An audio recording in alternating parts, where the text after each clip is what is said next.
नमस्कार, न्यूज़ 24 में आपका स्वागत है। मैं हूं प्रशांत गुप्ता।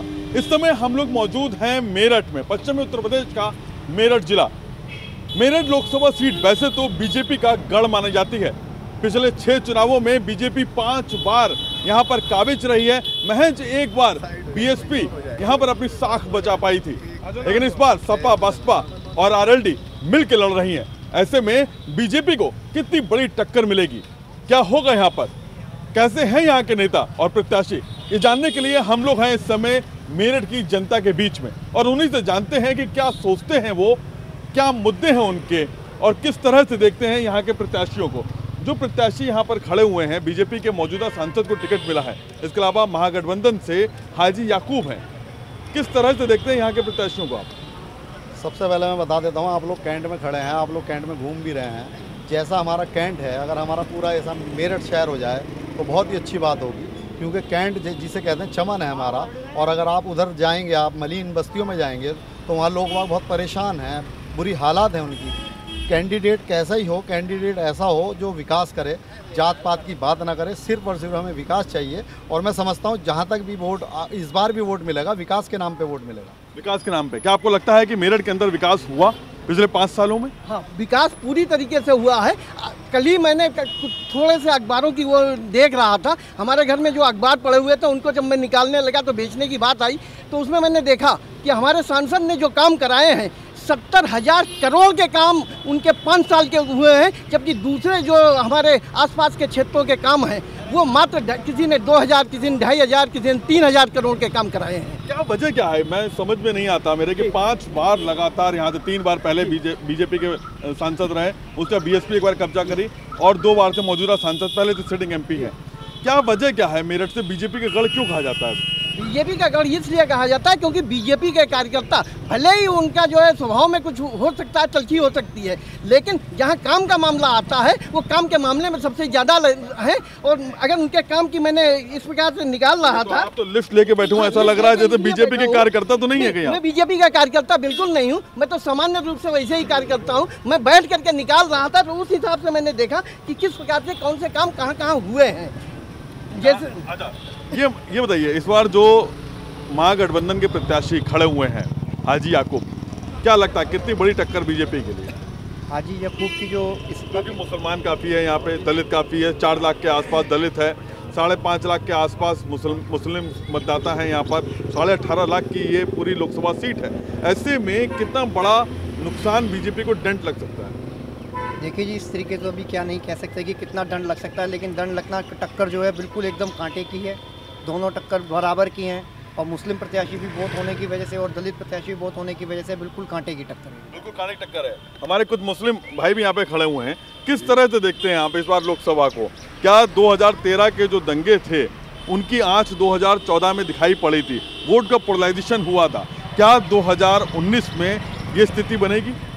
देखिए, यहाँ पे जो इलेक्शन हो रहा है, दोनों ही कैंडिडेट जो है बड़े मजबूत हैं और बीजेपी का जो कैंडिडेट है अग्रवाल साहब, इन्होंने भी बहुत काम किए हैं, लेकिन बहुत सी बस्तियाँ, हमारी मुस्लिम बस्तियाँ ऐसी हैं जहाँ बिल्कुल विकास नहीं हुआ।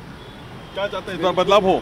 ना सड़कों का विकास हुआ, ना सफाई का विकास है और बहुत गंदगी है, बहुत लोग जो है परेशान हैं, बेरोजगारी बहुत है और ज़्यादातर जो है महंगाई बहुत है, बेरोजगारी बहुत है। बेरोजगारी बात करिए, कुछ युवा भी हैं और उन युवाओं से पूछते हैं कि क्या बेरोजगारी इस बार मुद्दा रहेगा इस चुनाव में, क्योंकि विपक्ष लगातार ये कह रहा है कि 2 करोड़ रोजगार देंगे, मोदी जी ऐसा वादा किया था 2014 में, लेकिन वो वादे पे खरे नहीं उतरे हैं। क्या आपको लगता है कि रोजगार एक बड़ा मुद्दा? जी, रोज़गार एक बहुत बड़ा मुद्दा है। जैसे कि जब 2014 में बीजेपी आई थी तो वो बहुत से वादे को लेकर आई थी कि हम ये करेंगे, बट उनमें से मुझे नहीं लगता अभी तक उनमें से कोई भी एक बात सफल हो पाई है। आप अगर मेरठ शहर में खड़े हैं तो आप मेरठ शहर की सबसे पहले तो आप सड़कें देख लीजिए, वहाँ पे आपको आए दिन आपको हर एक जगह पे गड्ढे तो आपको बहुत दिखेंगे। मैं आपको मेरठ की एक चुनिंदा जगह बता रही हूँ, जो है रोडा रोड पर आप चले जाओगे तो आप ये कहोगे कि ये क्या सड़क है। और रही बात हमारे सांसद जी की, तो 10 साल थे उन्होंने, मेरे को नहीं लगता कि उन्होंने कोई कार्य किया है। रही बात जो और भी जो अब दावेदार हैं, अब देखते हैं, उम्मीद है कि क्या होता है।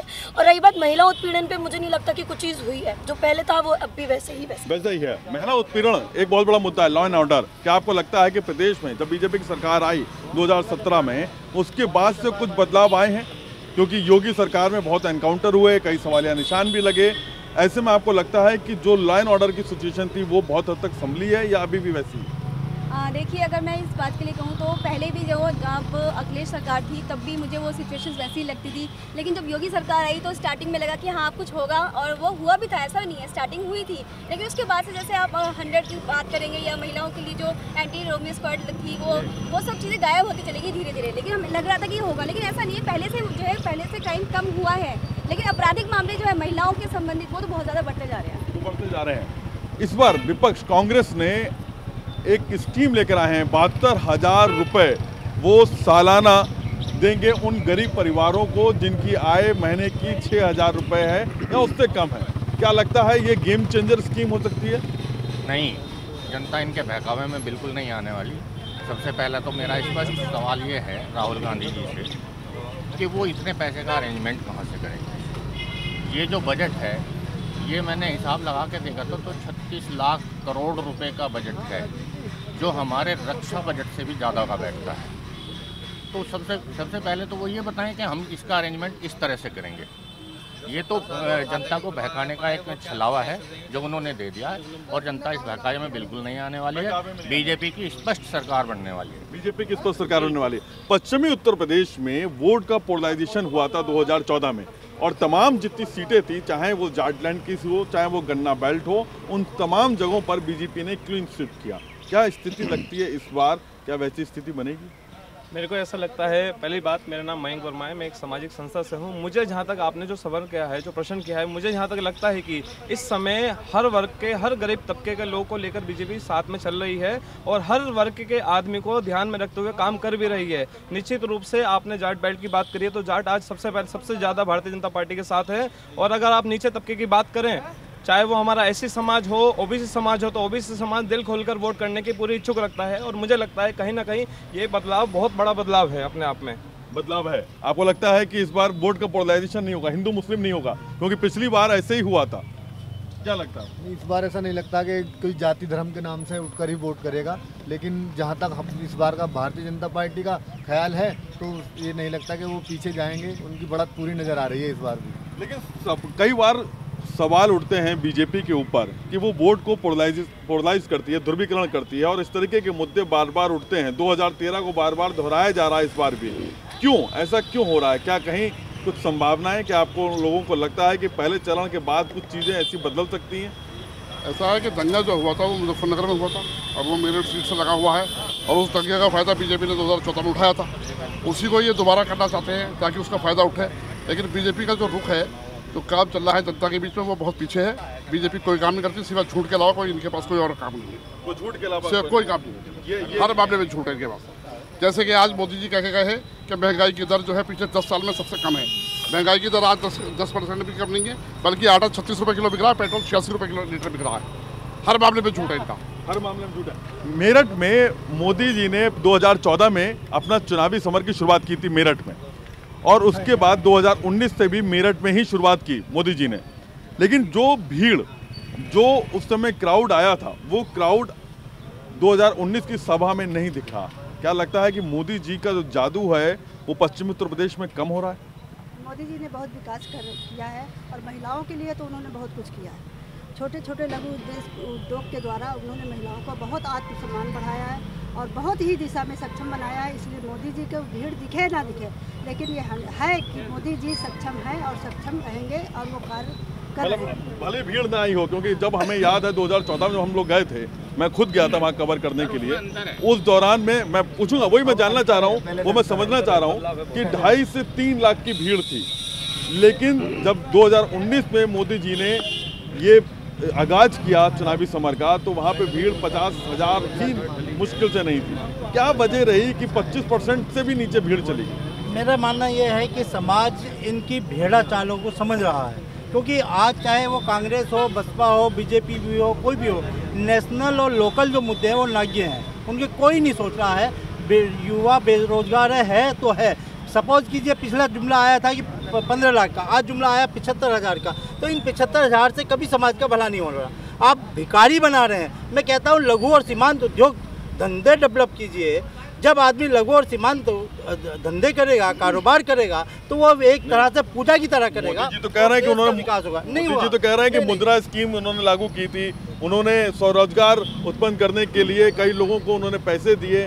वो तो बातें कह रहे हैं, वो कह रहे हैं कि रोजगार उत्पन्न हुआ है। आप लोग सहमत हैं इस बात से कि रोजगार हुआ है? बिल्कुल, स्वरोजगार को बहुत बढ़ावा मिला है। लोगों को बैंकों ने लोन दिया है, जो मोदी जी की स्कीम है स्वरोजगार की, उसमें काफ़ी लोगों को फ़ायदा भी उठाया। पीछे युवा भी हैं कुछ, आप लोगों को लगता है कि रोजगार मिले हैं, रोजगार बढ़े पिछले 5 सालों में? हाँ, बड़े तो हैं, मोदी जी ने रोजगार बढ़ाए हैं। बढ़ाए हैं। क्या लगता है कि जो मुद्रा योजना शुरू की गई थी उसका लाभ उन लोगों को मिला जो अपना काम धंधा शुरू करना चाहते थे? हाँ, मिला है। ये स्कीम तो नहीं आई है, ये नहीं चलती रहेगी तो अच्छा रहेगा। चलती रहेगी, अच्छा रहेगा। चलिए, अब अगर रोजगार की बात करें, रोजगार का एक बहुत बड़ा इशू है, बहुत बड़ा मुद्दा है। आप लोगों को लगता है रोजगार बढ़ा? रोजगार इतना मिला है कि जो खाने के लिए भी कर्जे लेने पड़ रहे हैं, इतना बढ़ गया मेरी राय। और जो मैं देख रहा हूँ समाज को, पकौड़ा नेशनल रोजगार हो गया जी। मैं क्योंकि आज सोसाइटी चला रहा हूँ, एजुकेशन से संबंधित मेरा लगाव है, और मैं देखता हूँ रोज डेली, यदि फीस भी बच्चों की आनी थी टाइम पे, वो भी टाइम पे नहीं आ रही, क्योंकि आजकल ये बोल देते हैं रोज डेली कि जी हमारे पास आज दे रहे हैं, कल दे रहे हैं। आज 1 साल से मेरे स्कूल में फीस तक नहीं आई लोगों की, पूरे एरिया में। और जैसे आप बतला रहे थे अभी कितना विकास हो गया यहाँ पे, 3 साल से खाली गढ़ बना दिया है यहाँ पे कि बीजेपी का गढ़ है, खाली वही है बस के भाई। हाँ, अपनी एक भेड़ चाल चल रही है लोगों की। बीजेपी का गढ़ क्यों है वो भी मैं आपको बता दूं। यहाँ पे लगभग 3 लाख से ज्यादा वैश्य मतदाता हैं। इसके अलावा ब्राह्मण और ठाकुरों की एक बहुत बड़ी संख्या है। जाट लगभग 1.25 लाख के आसपास है, और ये वोटर बीजेपी का वोटर माना जाता है, परंपरागत वोटर माना जाता है। आमतौर पर जब सपा बसपा कांग्रेस अलग अलग होकर लड़ती थी, तो जो मुस्लिम मतदाता है या फिर जो और जाटव वोटर है या दलित वोटर है, वो वोटर बढ़ जाता था, जिसकी वजह से सीधे तौर पर फायदा मिलता था बीजेपी को। लेकिन इस बार क्या महागठबंधन के आने के बाद से बीजेपी की मुश्किलें बढ़ेंगी? हाँ, बिल्कुल निश्चित रूप से बढ़ रही है। बात आती है युवाओं को रोजगार की।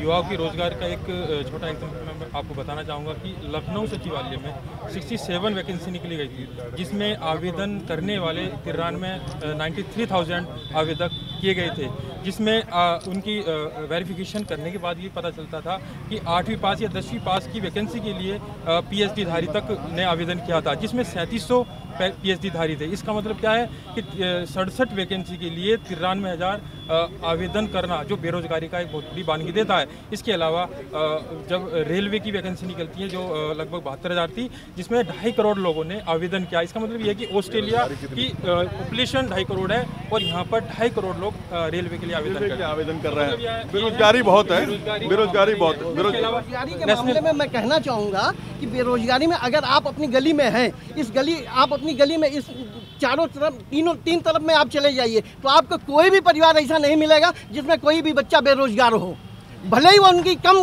तनख्वाहें हो। लेकिन काम कुछ ना कुछ कर रहे हैं, काम कुछ रहा है। नहीं, इसमें सरकार का हाथ है कि उनकी अपनी खुद की काबिलियत? नहीं, उनकी भी काबिलियत है, और सरकार तो उनको दे ही रही है। जब जैसे मैंने आपको अभी थोड़ी देर पहले बताया था कि 70,000 करोड़ का काम हुआ, तो 70,000 करोड़ का काम हुआ तो निश्चित रूप से उनको पैसे तो लोगों को, काम करने वालों को मिले ही। खाली दिखावा है। आप देख सकते हैं पूरे मेरठ में घूम करके कि किस जगह क्या काम। सबसे ज्यादा आज के टाइम पे सबसे ज्यादा परेशान है छात्र, किसान और नौजवान परेशान हैं। और मैं आपको बता देना चाहता हूं, इस बार इतिहास बदलेगा, महागठबंधन रंग लाएगा, क्योंकि ये गवाह है इस बातों के। मेरठ कॉलेज मेरठ में जब ABVP और NSUI और समाजवादी छात्र सभा और राष्ट्रीय लोकदल अलग लड़ते थे, तो ABVP कैंडिडेट जीत जाता था। और पिछले 2 सालों से जब से महागठबंधन का हमने कैंडिडेट छात्र संघ पर लड़ाया, तो छात्र संघ अध्यक्ष हमने महागठबंधन का जिताया। और मेरठ कॉलेज मेरठ में पूरे पश्चिम उत्तर प्रदेश का स्टूडेंट पढ़ता है। वे किसानों के बच्चे हैं। किसानों का दर्द किसानों से जाके पूछो। ना ही तो गन्ने का भुगतान करा, किसी चीज से भी इतने परेशान है, और ना ही कोई वैकेंसी निकली। गन्ने का भुगतान एक बहुत बड़ा मुद्दा जी। और गन्ने के बताते हैं किसानों के खाते में 2-2 हज़ार रुपए डाल दिए। डाई के कट्टे पर पैसे बढ़ा दिए, 1300 रुपये हो गया। किसानों की 12 पर उसका रेट तिगुना कर दिया। अगर हर महीने बिल जमा नहीं किया तो उसका कनेक्शन काट दिया गया। मुझे लगता है आप किसान परिवार से आते हैं, इसलिए दर्द। और मेरा आपको लगता है कि 6,000 रुपए मोदी जी ने दिए किसानों को, 2,000 रुपए हर तिमाही पे, और उसके बाद 6,000 रुपए पूरे साल में देने की बात की जा रही है। वहीं राहुल गांधी कह रहे हैं कि वो 6,000 रुपए हर महीने देंगे। 12,000 रुपए मिनिमम करेंगे। क्या लगता है ये गेम चेंजर है? ये तो बिल्कुल गेम चेंजर है, राहुल गांधी का गेम चेंजर है। हमें किसानों को ना ही 2,000 चाहिए ना ही 6,000 रुपए चाहिए, बस हमारा किसानों का गन्ने का पेमेंट सही टाइम पे होता चाहिए। ये क्या बेनिफिट है? हमारे गन्ने साल में हमने मेहनत की, मेहनत करने के बावजूद 1 साल बाद या 2 साल बाद हमारा खुद का ही पैसा नहीं आ रहा। आपको कि मेरठ में जो राष्ट्रीय मुद्दे हैं वो हावी होंगे या फिर उसमें जो लोकल मुद्दे हैं वो हावी रहेंगे? लोकल मुद्दे पे तो सर हावी होने हैं, क्योंकि महंगाई इस कदर हुई है, महंगाई ने सबकी कमर तोड़ दी है। आज एक आम आदमी भी आज के टाइम में 2 वक्त की रोटी कमाना बहुत मुश्किल हो गए हैं। कारोबार के नाम पर सरकार ने क्या दिया है? GST दी है, महंगाई देख लीजिए। आज एक छोटी सी चीज़ है, दाल भी अगर आदमी खरीदने जाते हैं 200 रुपये किलो का रेट है आज दाल का। पिछला वक्त उठाकर महंगाई दर तो कम हुई है। महंगाई दर कहाँ से कम हुई है सर? महंगाई दर तो बढ़ रही है। आम आदमी जो काम करने के लिए अपने घर से निकलते हैं सही से काम नहीं कर पा रहा है। बताइए, आज कहीं जाने आने के लिए बहुत ज़्यादा महंगाई का मामला है। रेल का टिकट, किसी भी तरह से मुद्दा को हमारा है, सबसे बड़ा मुद्दा है वो है महंगाई का। महंगाई दर बिल्कुल कम नहीं हुई है। आंकड़ों में तो यही दिखाया जा रहा है कि महंगाई कम हो गई है, लेकिन क्या आपको लगता है कि महंगाई कम हुई है पहले के मुकाबले? कांग्रेस की गवर्नमेंट में जब 80 रुपए किलो दाल बिक रही थी, वही दाल आज 60 रुपए 65 रुपए किलो बिक रही है 5 साल बाद। तो अगर 80 रुपए 5 साल पहले थी तो आज की डेट में तो वो 4 गुनी हो जानी चाहिए थी। आज की डेट में तो 200-250 रुपए किलो होनी चाहिए थी। एजुकेशन एक बहुत बड़ा मुद्दा है। बहुत बड़ा है, क्योंकि आप देखेंगे कि इसमें मिडिल क्लास के बच्चे जो लोग हैं वो अपने बच्चों को पढ़ाने में उनको मुश्किल होती है। आप ये देखिए बेटी बचाओ बेटी पढ़ाओ की बात कर रहे हैं, तो कम से कम बेटियों को पढ़ाने के लिए फीस तो माफ़ की जाए या फिर फीस कम की जाए, जो प्राइवेट स्कूल में भी बच्चों को अपने डाल सके। जो छोटे तबके के लोग हैं वो भी प्राइवेट स्कूल में पढ़ा सकेगा, तो ऐसा तो करेगा। इतनी ज़्यादा फीस ज़्यादा मुद्दा। क्या लगता है आपको कि जो राष्ट्रीय मुद्दे हैं, एयर स्ट्राइक, GST, नोटबंदी, डीमोनेटाइजेशन, ये सब मुद्दे ज़्यादा हावी हैं या फिर स्थानीय मुद्दों को ध्यान में रख के आप लोग वोट करेंगे मेरठ में? क्या है आप लोगों का? हाँ, आप बताइए। मेरा कहना सर इसमें यही है, मुद्दे हावी कोई भी नहीं है, मुद्दों को हावी बनाया गया है। मुद्दा कोई भी हावी नहीं है। और बात करते हैं भाई छात्र संघ की, तो आज सबको पूरे मेरठ महानगर में सबको पता है कि पूरे मेरठ महानगर के कॉलेजों में छात्र संघ किसका है? अखिल भारतीय विद्यार्थी परिषद शुरू से रहा है। और बात रही है छात्र संघ की, तो मैं ये भी कहना चाहूँगा बदलाव किस बात का चाहते हो? डिमोनेटाइजेशन की वजह से कितना आदमी बाहर निकला है, कितने पैसे बाहर निकले हैं? लोकल मुद्दे हावी रहेंगे कि राष्ट्रीय मुद्दे मेरठ के चुनाव में? मोदी राष्ट्रीय मुद्दे देश के पहले हमारे मुद्दे। यूपी के अंदर जो है राष्ट्रीय मुद्दे हावी नहीं रहेंगे, जातिवाद ज्यादा है यहाँ में। जातिवाद पे इलेक्शन चल रहा है। जातिवाद पे, धर्म पे, यूपीवाद पे, गठबंधन पे। और सर मेरा तो ये कहना है, चाहे सरकार कांग्रेस की बने, बीजेपी की बने, गठबंधन की बने, सब युवाओं को ध्यान में रखते हुए, रोजगार को ध्यान में रखते हुए और सब चीज़ों को ध्यान में रखते हुए बननी चाहिए। इसके अलावा और कुछ नहीं। सबसे पहले युवाओं के रोजगार को देखें, बच्चों जो आजकल टीनेज आ रही है, टीनेज को देखा जाए, बच्चों के एजुकेशन को देखा जाए और इसको काम को देखते हुए, और जो जितने दुश्मन देश के आसपास पाकिस्तान वगैरह है, इन सब की नाक में नकेल कसने वाला। आप लोगों को क्या लगता है कि एयर स्ट्राइक जिस तरह से एक बड़ा मुद्दा बना चुनावों से ठीक पहले, वो सर्जिकल स्ट्राइक, एयर स्ट्राइक, ये सब मुद्दे ध्यान में रख के लोग वोट करेंगे? बिल्कुल करेंगे। ये मुद्दे तो बनाए नहीं गए, ये मुद्दे आए हैं तो उन पर जो है ये काम हुआ है, इसलिए जो है आज जो है इसमें देश के हर व्यक्ति को गर्व है, लेकिन जहाँ पे रोजगार की बात आती है वहाँ पे आदमी जो है रोजगार के माध्यम से ही वोट देगा। चाहे सरकार फंस जाती है, वो चाहे वो स्ट्राइक में फंसा दे या कोई और मुद्दे में फंसा दे, बस पब्लिक को बरगला दिया और बस फिर हो गया मोदी और कुछ।